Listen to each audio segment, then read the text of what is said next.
को इस प्लेटफॉर्म पे।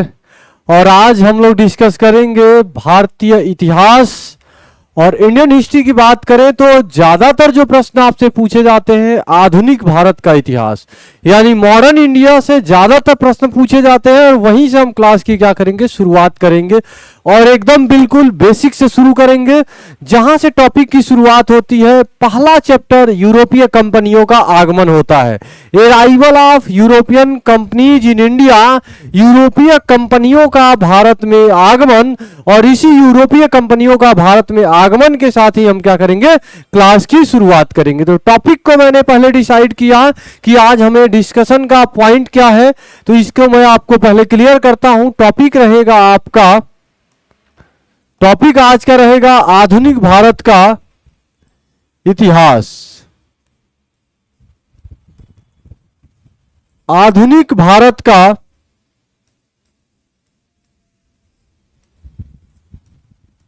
मॉडर्न इंडिया हिस्ट्री से हम क्या करेंगे, मॉडर्न इंडियन हिस्ट्री से शुरुआत करेंगे। आधुनिक भारत का इतिहास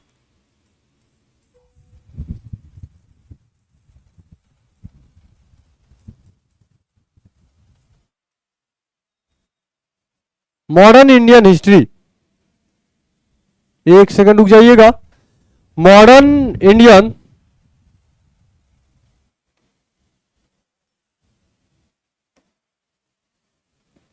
जो टॉपिक हमारा रहेगा मॉडर्न इंडियन हिस्ट्री रहेगा।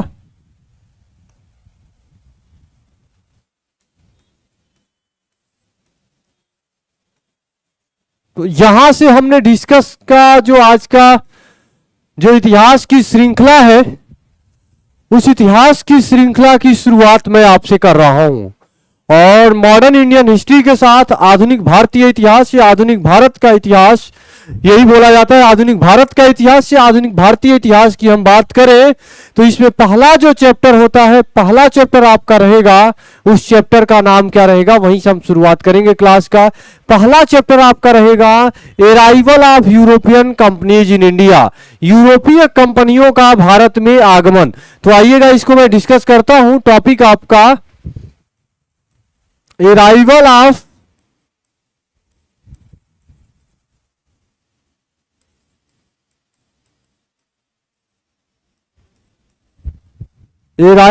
यूरोपियन कंपनीज इन इंडिया, इसे कहते हैं यूरोपीय कंपनियों का भारत में आगमन।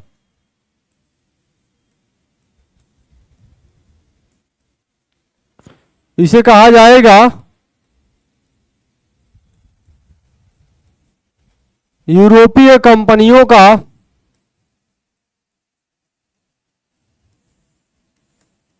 भारत में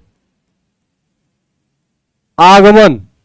इस बात को आप याद रखिएगा, यूरोपीय कंपनियों का भारत में आगमन आपका टॉपिक रहेगा। तो आज जो हम डिस्कस करेंगे जिस पॉइंट को, उसको मैंने आपको क्लियर कर दिया कि भारत में आने वाली जो कंपनियां हैं ये भारत में व्यापार करने के उद्देश्य से आती हैं।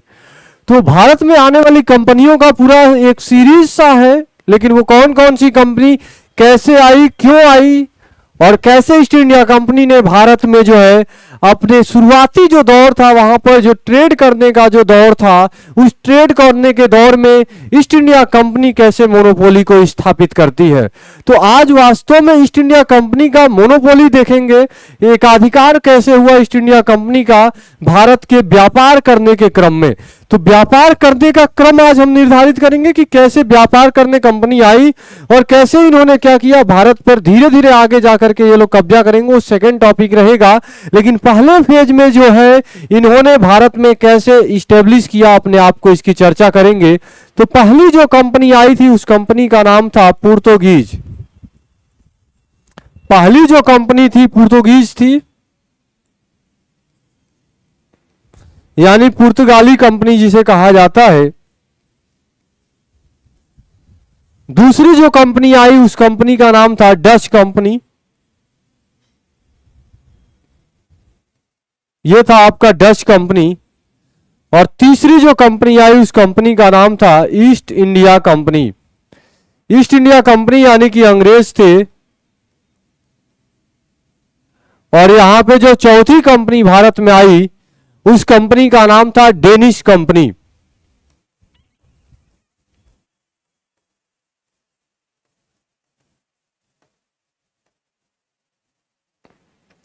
और जो पांचवी कंपनी आई उस कंपनी का नाम था पुर्तगीज डच अंग्रेज डेनिश,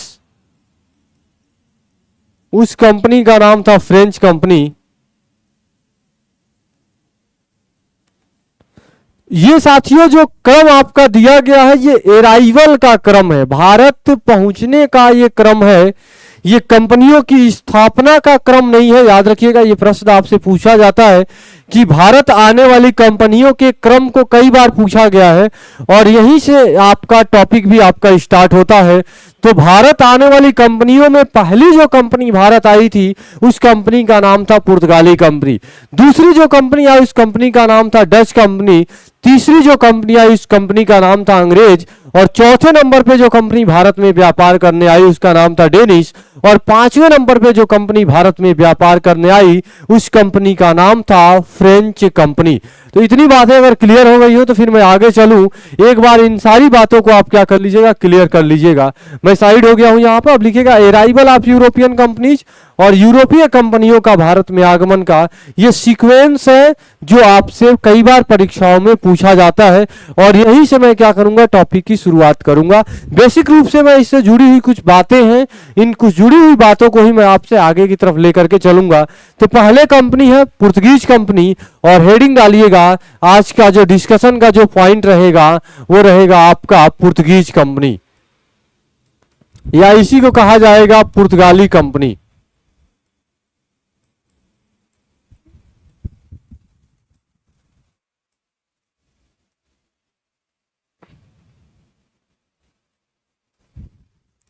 इसी को कहा जाएगा पुर्तगीज कंपनी।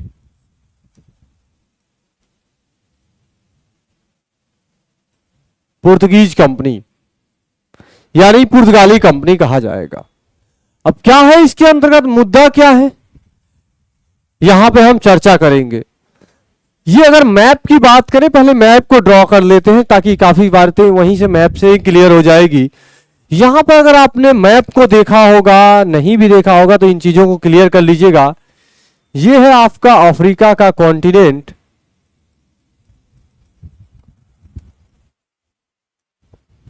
और यहां से है आपका ये वाला ये हिस्सा अरब पेनिनसुलर है। और अरब पेनिनसुलर के बाद ये आपका मान लेते हैं ये वाला हिस्सा जो है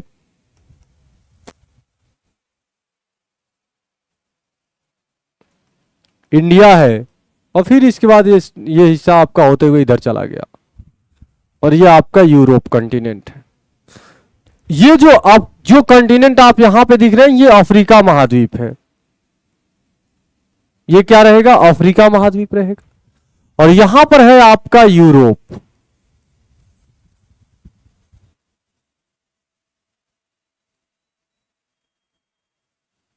यूरोप कॉन्टिनेंट,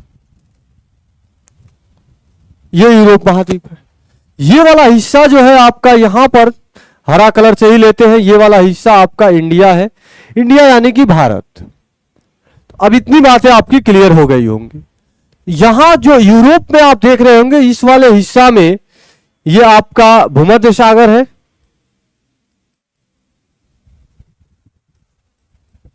भूमध्य सागर का मतलब मेडिटेरेनियन सी।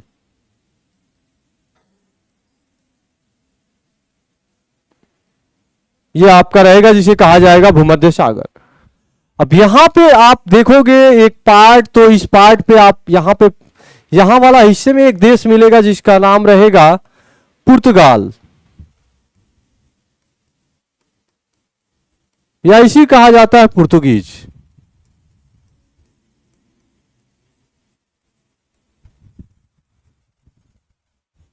क्लियर है? तो यही है पुर्तगीज, यही का रहने वाला था पुर्तगाली, जिसका एक नाम मिलेगा वास्को डिगामा। समय था 20 मई 1498 को। तो समय आपका क्या था, याद रखिएगा, समय था आपका यहां पर 20 मई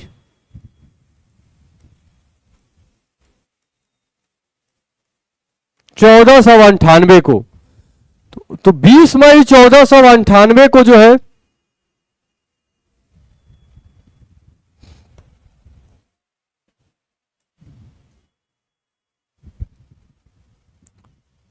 बीस मई 1498 को वास्को डी गामा आता है। कौन आएगा?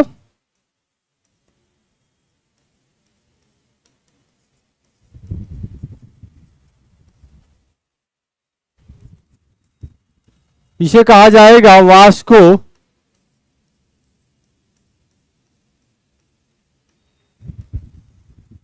D gamma. तो 20 मई 1498 को वास्को डी गामा जो पुर्तगीज यात्री था, 20 मई 1498 Vasco D gamma discovered India.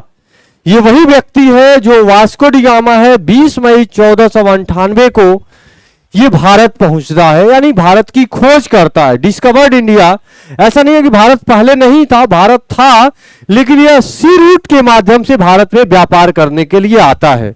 ये किस माध्यम से आएगा? तो ये जो माध्यम, जिस माध्यम से यह व्यापार करने के लिए आया है, वो इस कुछ इस रास्ते से व्यापार करने के लिए आता है। लैंड रूट के माध्यम से ये भारत की तरफ, ये क्या करता है? भारत की तरफ आता है। तो ये भारत की तरफ जो आया, ये लैंड रूट के माध्यम से आया था। ये जो रूट आपको दिख रहा होगा, ये है आपका सी रूट। यानी सी रूट का मतलब ये हुआ आपका, यानी कि यह समुद्र के रास्ते,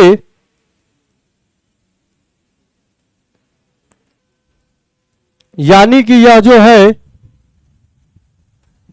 समुद्र के रास्ते क्या करता है? भारत की खोज करता है। व्यापार पहले भी होता था, लेकिन वो जो व्यापार होता था वो लैंड रूट के माध्यम से होता था। बीच में बाइजेंटाइन अंपायर था, वो जो ब्रेक हो जाता है, इस ब्रेक होने की वजह से समस्याएं यहां पे उत्पन्न होती है। तुर्की में बाइजेंटाइन अंपायर का था। और साथ ही मान लीजिए अगर यहां से एक व्यापार करते लैंड रूट के माध्यम से, तो रास्ते में समय ज्यादा लगता था, ट्रेवलिंग कास्ट ज्यादा लगता था, और स्नैचिंग होने का डर था। स्नैचिंग मतलब कि चोरी होने का डर था या छिनैती होने का डर था। रास्ते में क्या होता था, पता चला यहां से चला और 6 साल 7 साल बाद पहुंचता था, 10 साल बाद पहुंचता था। व्यापारी पहुंचता ही नहीं था। लोगों को लगता था व्यापारी मतलब पैसे वाला है, तो उसे लोग क्या करते थे, बीच में ही क्या कर देते थे, छिनैती कर लेते थे। भाई कहीं ना कहीं तो रुकेगा ही, और उस रुकने के क्रम में क्या हो जाता था, उसके साथ धोखाधड़ी हो जाता था। तो अब क्या है, ये नया सी रूट खोजता है सब, और जो उस पुर्तगालियों के द्वारा खोजा जाता है। तो इसी क्रम में पहला जो पुर्तगालीज है, जिसका नाम है वास्को डी गामा, सी रूट के माध्यम से आया था। इस बात को याद रखिएगा, भारत जब ये आता है तो सी रूट के माध्यम से आता है। दूसरा पॉइंट यहां पर एक और बनता है कि ये जो पॉइंट है, इस पॉइंट को कहा जाता था केप ऑफ गुड होप कहा जाता था। यानी इसे कहते थे हम केप ऑफ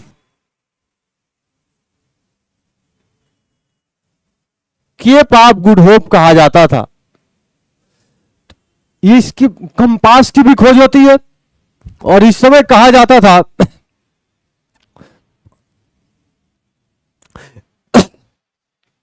जो केप ऑफ गुड होप है, इसके माध्यम से ये केप ऑफ गुड होप आपका हो गया यहां पर। तो यहां पर क्या हो जाता था, ये पहली बार अब इस रूट को क्रॉस करेगा। कंपास की खोज होती है। पहले लगता था इन लोगों को कि इसके बाद से जो है, मतलब समुद्र के बाद इन वाले हिस्से में जो है इस वाले हिस्से में मतलब आने का रास्ता नहीं, मतलब यहां के बाद मतलब स्थल नहीं है या कोई देश नहीं है। पहली बार जो है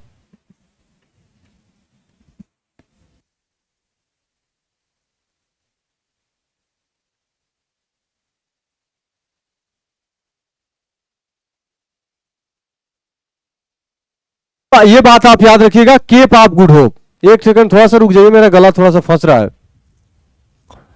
एक्चुअली थोड़ा सा शाम का समय है।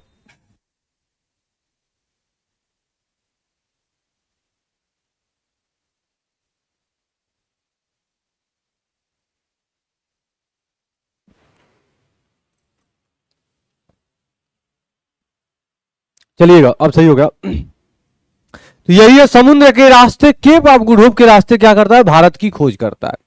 पहले माना जाता था कि इसके बाद जो है कोई भी देश नहीं है। पहला यात्री जो सी रूट के माध्यम से इस केप ऑफ गुड होप को क्या करता है, क्रॉस करता है। जब ये आगे की तरफ बढ़ा तो ये वाला हिस्सा आपको पता चल रहा होगा, ये वाला जो हिस्सा है ये अरब का प्रायद्वीप है। ये क्या है? ये हिस्सा आपका अरब प्रायद्वीप है। अरब प्रायद्वीप का मतलब होता है अरब पेनिनसुलर एरिया,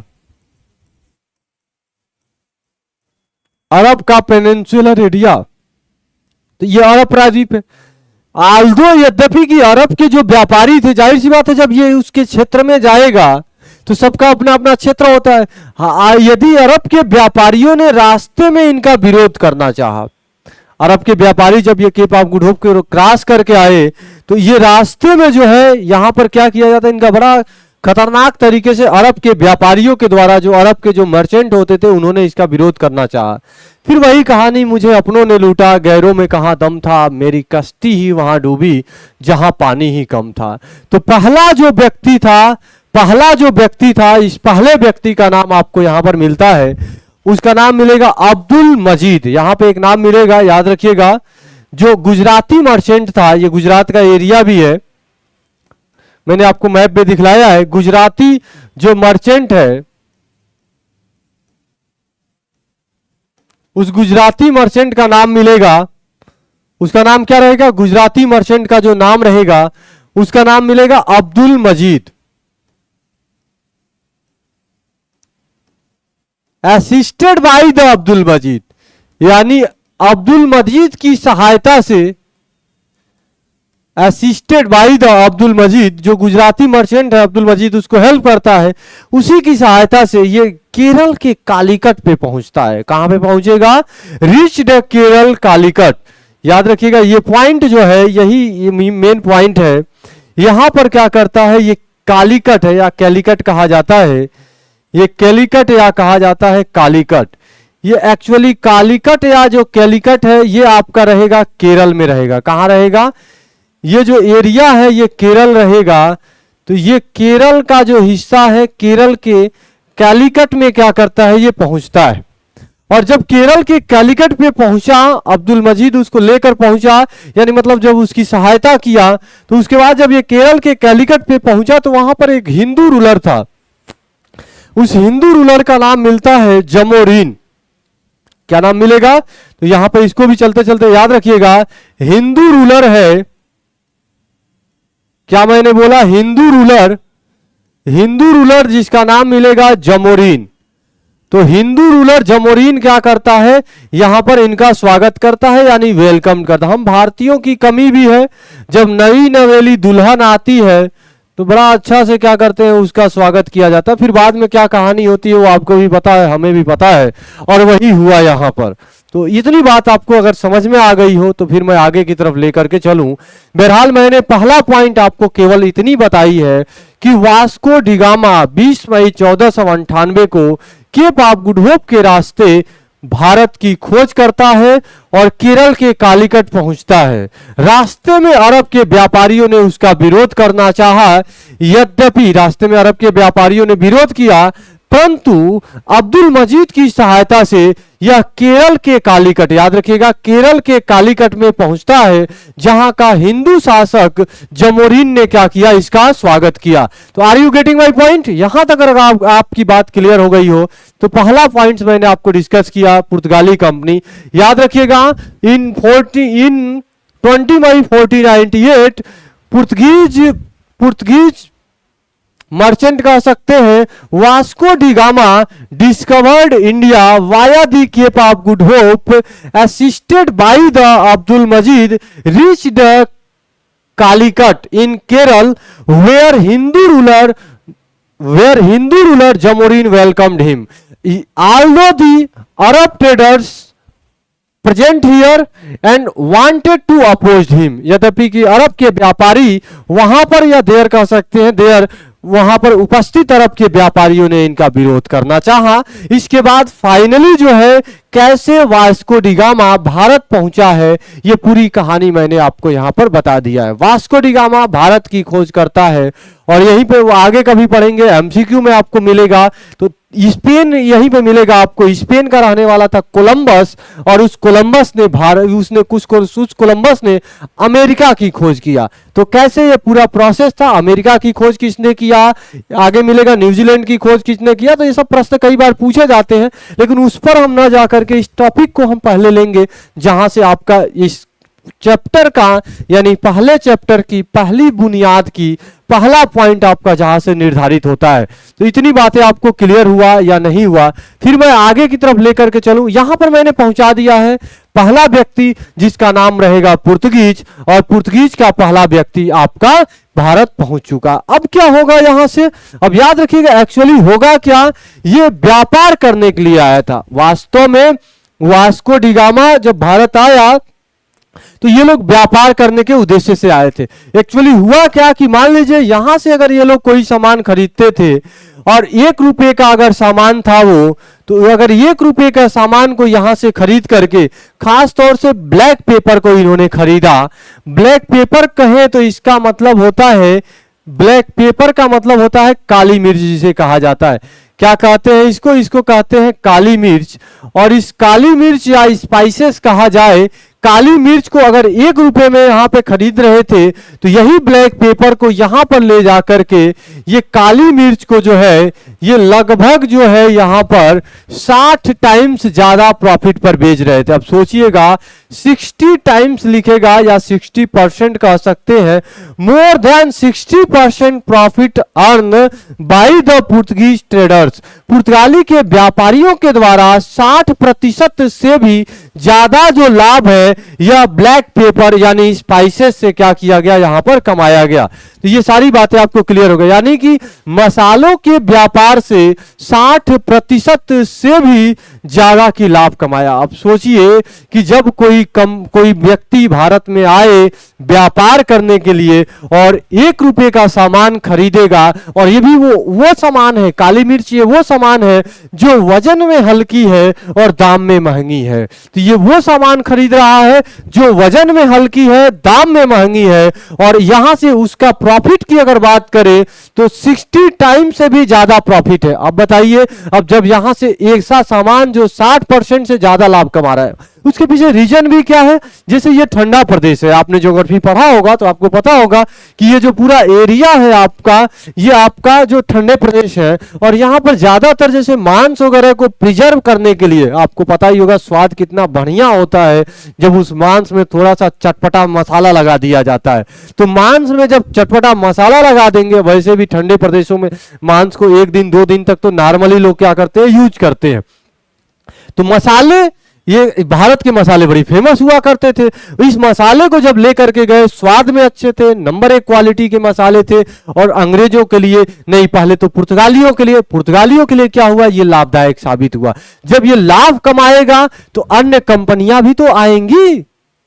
याद रखिएगा, ये मसाला ही ऐसा है, ये स्वाद ही ऐसा है कि भारत को लुटवा दिया था, और ये स्वाद ही ऐसा है कि भारत को पूरी तरीके से लुटवाया।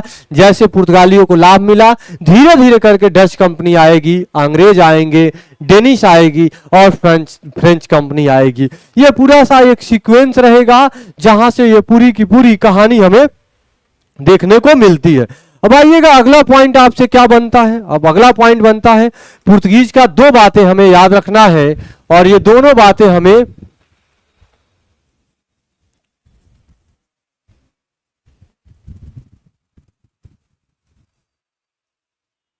पुर्तगीज की बात करें,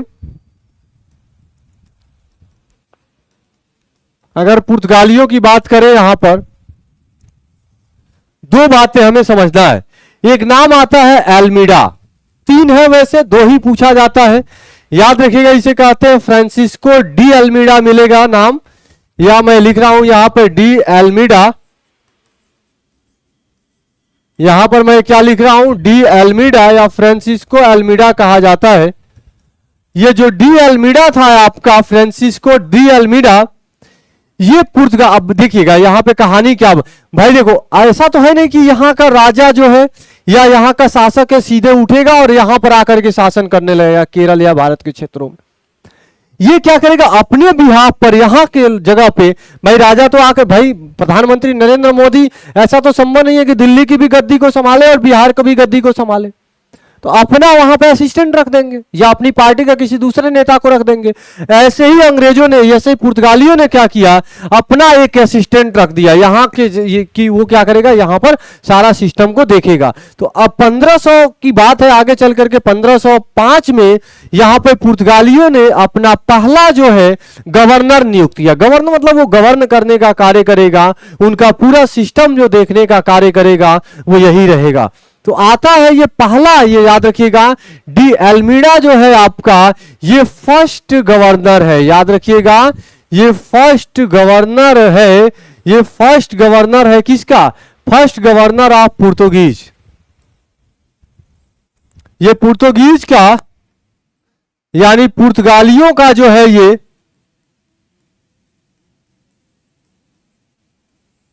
ये पुर्तगालियों का प्रथम गवर्नर था, पुर्तगालियों का प्रथम गवर्नर था। ये प्रथम क्या था,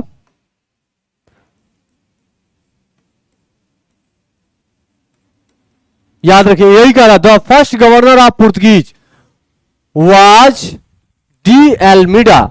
याद रखिएगा, पुर्तगालियों का प्रथम गवर्नर कौन था, de Almeida. De Almeida was the first governor of Portuguese. पुर्तगालियों का पहला गवर्नर जो नाम मिलेगा उसी को कहा जाएगा डी एल्मीडा रहेगा। पॉइंट भी क्लियर। तो फर्स्ट गवर्नर पुर्तगालियों का पहला गवर्नर था डी एल्मीडा।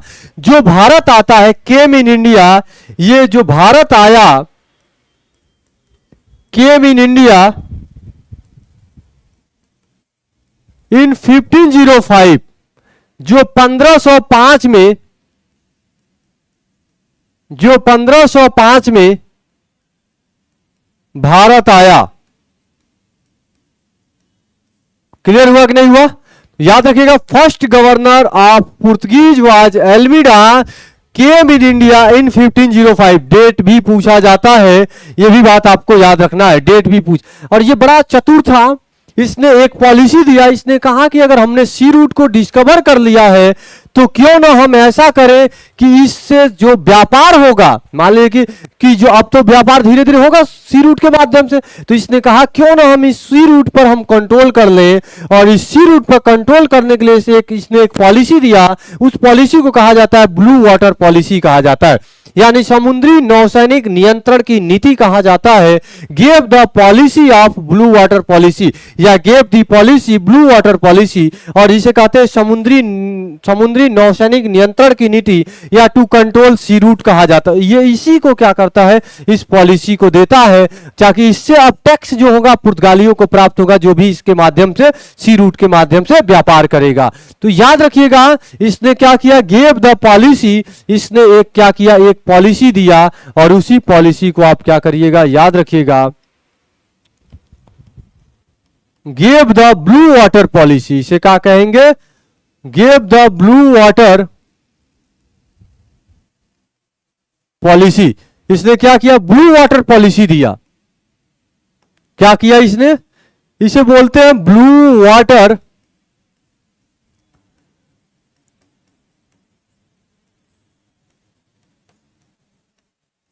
इसने ब्लू वाटर, इसी ब्लू वाटर पॉलिसी, या इसी को कहते हैं that is to control sea root.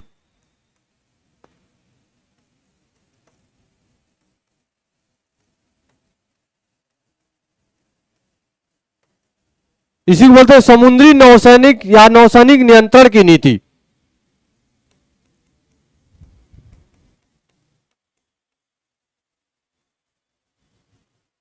या समुद्री नौसैनिक कर लीजिए, अच्छा रहेगा, समुद्री नौसैनिक, समुद्री नौसैनिक नियंत्रण की नीति। अब ये पूरी कहानी आपको समझ में आ गया होगा कि समुद्री नौसैनिक नियंत्रण की नीति किसने दिया, क्यों दिया, और इसका मुद्दा क्या था, to control sea route. Sea route पर यह कंट्रोल करना चाहता था। और ये धीरे धीरे ये सिस्टम क्या कर देता है, भारत में इस्टेब्लिश कर देता है और दे करके क्या करता है, ये चला जाता है। तो इतनी बात अगर आपको समझ में आ रही है। Francisco de Almeida was the first governor of Portuguese, came in India in 1505 and gave the blue water policy that is to control sea route. ये इतनी बातें हमें याद रखना है, इतनी ही बातें आपसे पूछेगा। कई बार तो यही पूछा गया है डी अल्मीडा कहां का रहने वाला था, दूसरा पूछा गया डी अल्मीडा भारत कब आया, अगला पूछेगा ब्लू वाटर पॉलिसी किसने दिया, या इसी को कहेगा ब्लू वाटर पॉलिसी को क्या कहा जाता है, टू कंट्रोल सी रूट कहा जाता है, ये किसने दिया, तो पुर्तगालियों ने दिया, डचों ने दिया, डेनिशों ने दिया, अंग्रेजों ने दिया। तो तमाम सारे प्रश्न हैं जहां से प्रश्न आपका बार बार घुमा करके एग्जामिनर पूछने की कोशिश करता है। आगे चले, अगला महत्वपूर्ण इंपॉर्टेंट है एक और नाम पुर्तगीज का, उसका नाम रहेगा फ्रांसिस्को डी अल्मीडा के बाद जो दूसरा महत्वपूर्ण नाम आता है उसका नाम रहेगा अल्बुकर्क। याद रखिएगा, अल्बुकर्क याद रखिएगा। और ये अल्बुकर्क के बाद आप याद रखिएगा इसे कहा जाएगा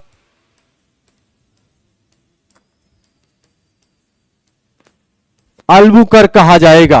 ये अल्बुकर्क ने भी एक पॉलिसी दिया और ये क्या किया इसने, एक्चुअली ये अल्बुकर्क जो है केम इन इंडिया इन 1509। ये इसे कहते हैं second governor of Portuguese and the most important popular governor of Portuguese was Albuquerque. पहला तो पॉइंट यही बनता है कि पुर्तगालियों का सबसे महत्वपूर्ण और निर्णायक, मोस्ट इंपॉर्टेंट एंड पॉपुलर, याद रखिएगा मोस्ट इंपॉर्टेंट एंड पॉपुलर, मैं शब्द को बोल रहा हूं, most important and popular governor of Portuguese was Albuquerque.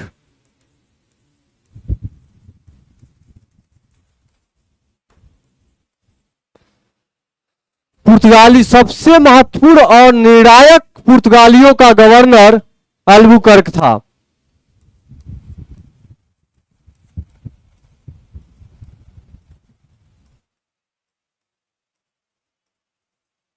सबसे महत्वपूर्ण एवं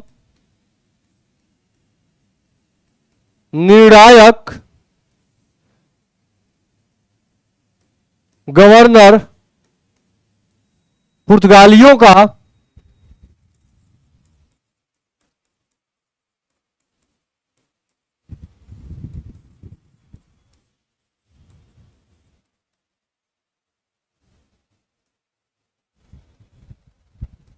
ये रहेगा अल्बुकर्क था। इतनी बात क्लियर होगा। सबसे महत्वपूर्ण एवं निर्णायक गवर्नर कौन है पुर्तगालियों का, अल्बुकर्क।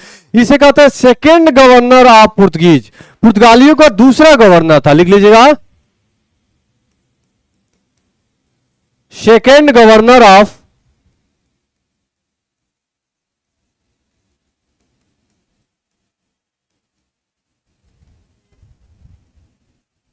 दूसरा गवर्नर था।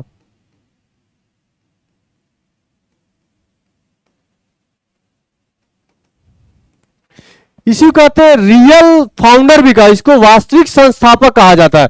Real founder of the, also known as real founder of the Portuguese, इसी को कहते हैं रियल फाउंडर ऑफ द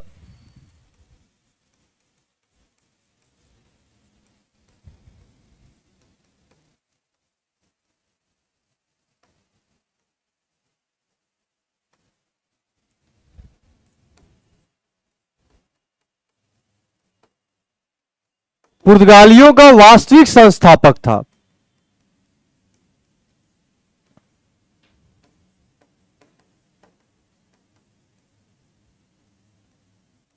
भाई देखो, इसने तो स्थापना कर दिया, इसका कार्य केवल था स्थापना करना, और ये उसको आगे की तरफ सस्टेन करने का कार्य किया, और यही जो है आगे की तरफ सस्टेन किया। इसी को याद रखिएगा, real founder of the Portuguese. पुर्तगालियों का जो वास्तविक जो संस्थापक है वो यही रहेगा। ये बातें भी हमने आपको सिखा दी।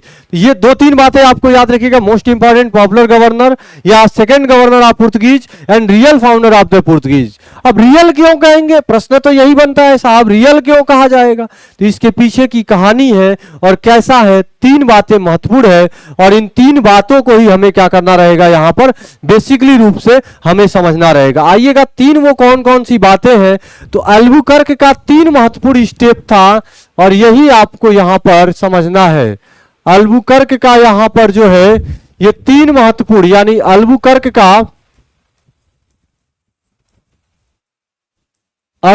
का यहां पर तीन महत्वपूर्ण स्टेप है और वो तीन कौन कौन से स्टेप है याद रखिएगा। पहला कार्य इसने क्या किया, 1510 में क्या कर लिया, गोवा को स्नैच कर लिया। मैंने क्या बोला, गोवा को इसने क्या कर लिया, स्नैच करने का कार्य किया। स्नैच या गोवा की विजय भी कह सकते हैं। स्नैच गोवा इन 1510, याद रखिएगा, गोवा को ये क्या किया, जीता या छीनने का कार्य किया। याद रखिएगा, गोवा को स्नैच्ड इन 1510, याद रखिएगा 1510 में क्या करता है, गोवा को क्या कर लेता है, स्नैच कर लेता है और अपने साम्राज्य। लेकिन याद रखिएगा ये जो गोवा था ये पहले था किसके हिस्से में था, तो ये एक नाम मिलेगा आपका आदिल शाह। ये आदिल शाह जो था ये रूलर था, रूलर ऑफ द बीजापुर, जो बीजापुर का शासक था। The ruler of the Bijapur का जो एम्परर था आदिल शाह, इससे क्या कर देता है, गोवा को 1510 में क्या कर लेता है, छीन लेता है और छीन करके अपने साम्राज्य में क्या कर लेता है, यहां पर मिलाने का कार्य यहां पर करता है। इन बातों को भी आप क्या करिएगा, आप इन बातों को भी ध्यान रखिएगा। तो ये बातें भी मैंने क्या कर दिया आपको, ये सारी बातें हमने आपको यहां तक बताई। 1510 गोवा को कैसे इसने स्नैच किया और आदिल शाह क्या कर देता है, इसको मिलाने का कार्य करता है। दूसरा पॉइंट यहां पर क्या कर दिया इसने, दूसरा का देखो, जो कमजोर था उसको जीत लिया, छीन लिया, जो मजबूत था उसे बोला भाई तुम तो हमारा दोस्त है, यानी कि friendly established friendly relationship with the ruler of Vijayanagar Krishnadeva Raya. Krishnadeva Raya का एक शासक था जो विजयनगर साम्राज्य का था, इसके साथ इसने क्या कर लिया, इस्टेब्लिश कर लिया क्या, फ्रेंडली रिलेशन।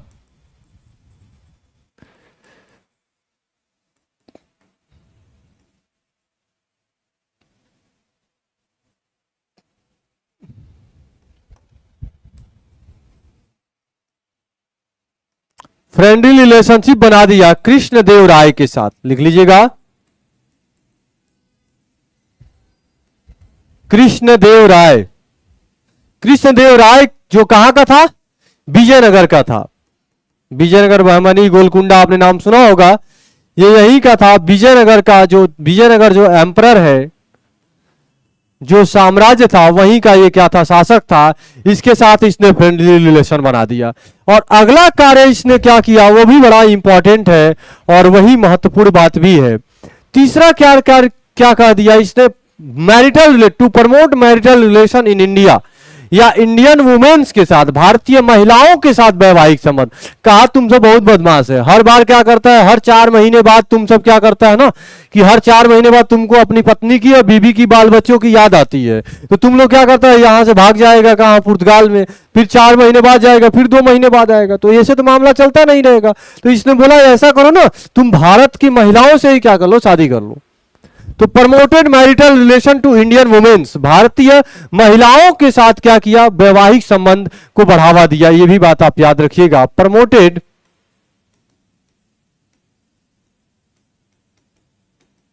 मैरिटल रिलेशन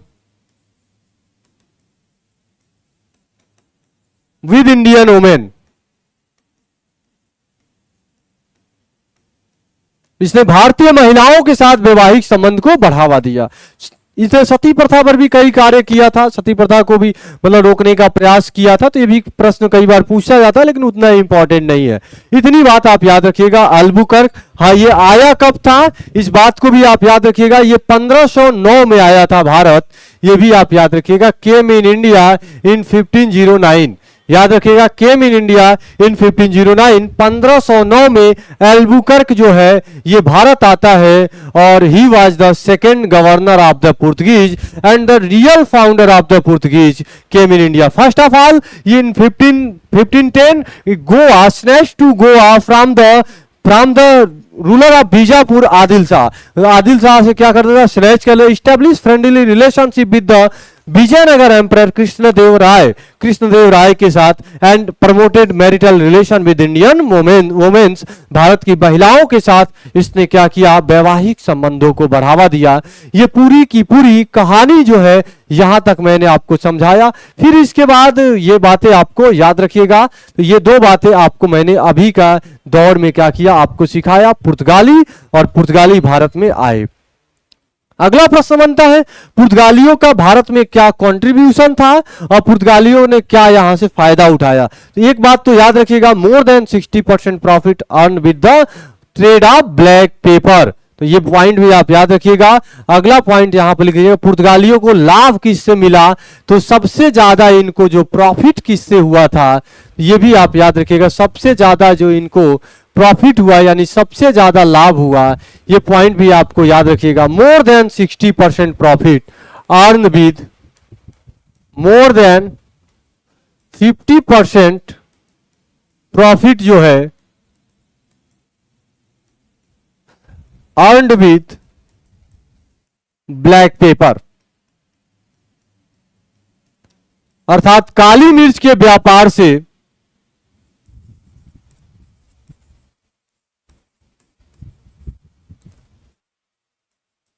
काली मिर्च के व्यापार से 50% से भी ज्यादा लाभ कमाए।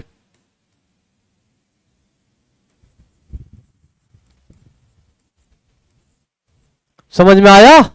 50, अब सोचो 60%, ये 50 नहीं 60%, मैंने आपको कराया था 60%, या 60 टाइम्स कह सकते हैं, या इसी कहीं कहीं आपको मिलेगा, ये 50 लिख दिया था क्या, ये लिख लीजिएगा 60 टाइम्स है, सॉरी ये 60 टाइम्स है, जल्दीबाजी में हो जाता है, 60 टाइम्स है।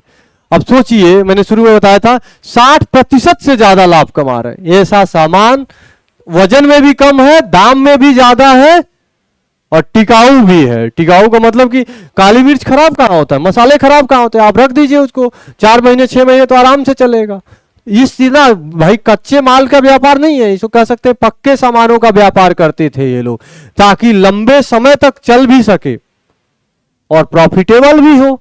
प्रॉफिटेबल हुआ भी, और यही वजह है कि अन्य कंपनियां भी भारत में क्या करेंगी, व्यापार करने के लिए आएंगे। लेकिन अगला पॉइंट आपसे बनता है, पुर्तगालियों का कंट्रीब्यूशन क्या था, कंट्रीब्यूशन क्या था पुर्तगालियों का। अगला आता है पुर्तगालियों का योगदान क्या था, कंट्रीब्यूशन ऑफ पुर्तगीज।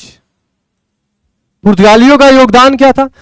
पहला काम याद रखिएगा, इन्होंने क्या किया था,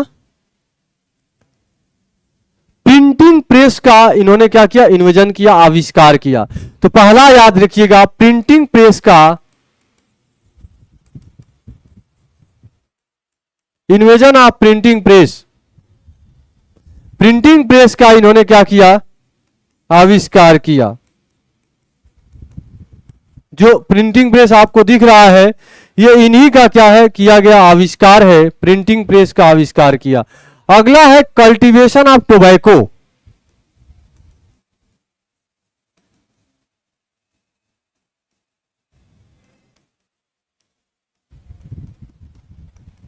तंबाकू की खेती।